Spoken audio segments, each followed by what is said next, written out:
కేదార్నాథ్ జ్యోతిర్లింగం హిమాలయాల శిఖరాన ఉత్తరాఖండ్లోని రుద్ర హిమాలయ శ్రేణులలో మందాకిని నదీ తీరాన 3583 మీటర్ల ఎత్తులో కేదార్నాథ్ ఆలయం ఉంది.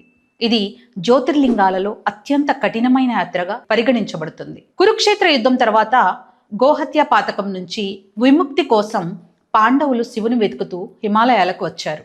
శివుడు వారికి కనిపించకుండా ఎద్దు రూపంలో భూమిలో దూరిపోవడానికి ప్రయత్నించగా భీముడు ఎద్దు వెనుక భాగాన్ని పట్టుకున్నాడు.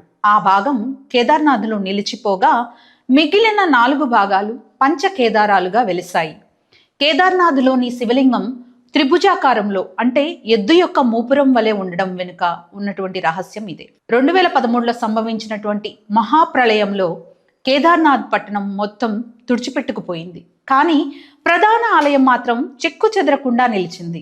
వరద నీరు వేగంగా వస్తున్న సమయంలో ఆలయానికి వెనుక భాగంలో ఉన్నటువంటి ఒక భారీ శిల వచ్చి ఆగింది.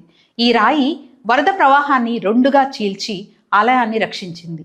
దీనిని ఇప్పుడు భీమశిల లేదా దివ్యశిల అని పిలుస్తారు. ఇది ప్రాచీన భారతీయ ఇంజనీరింగ్ మరియు దైవ శక్తికి నిదర్శనం.